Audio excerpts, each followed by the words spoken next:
Hi, this is Bob Scully, and welcome to another edition of our show. To end this fall series of the World Show, a guest of note.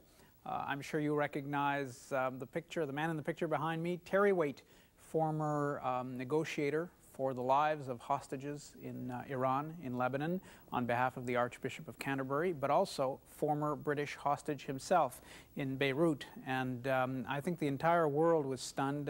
Try and recall what you were doing. People do that with other famous dates. Try and recall what you were doing in January '87 when you heard that Terry Waite, the man we used to see on the news all the time negotiating for the lives of hostages, was himself now captured. There was disbelief for a few days, and people couldn't imagine it would have been done to him. So I wanted to know if he thought it might never happen to him. That's one of the questions that he'll answer in a few moments.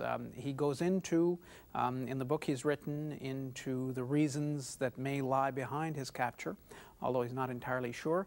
But a very interesting part of our conversation concerned Lebanon itself. When I spoke with him, I told Terry Waite that we, because of TV5, have viewers in Lebanon. And I said, our main audience is in Canada, so we won't point that out, Terry. But if you want to say something about the Lebanese and about Lebanon, bear in mind we're seen throughout the Middle East, Syria, Egypt, and Lebanon itself. And later, I ran into him in an airport lounge, where else, and he told me, he said, you know, a couple of my answers were directed at the people of Lebanon, for whom he holds no ill will. So here's a man of great dignity. In this picture, you can see him sitting solitary. Great dignity. I think the dignity helped him throughout. A man of faith, of course. Here is Terry Waite.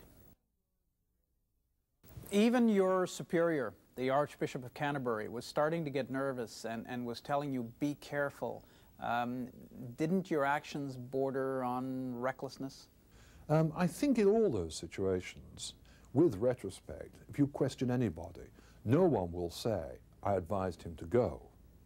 Because, you know, they don't want to accept the consequences of what happened to me.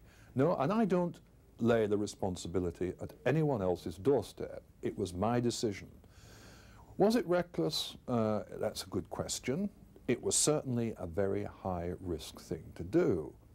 But, as I say, given the information I had, and having been told that these men were in fact in very poor condition and very demoralized, and that I could see them, I took that decision to go back. Because you have to remember, as I'm sure you do, and anyone viewing this will remember, that hostages died. I mean, it isn't a game, this isn't a novel.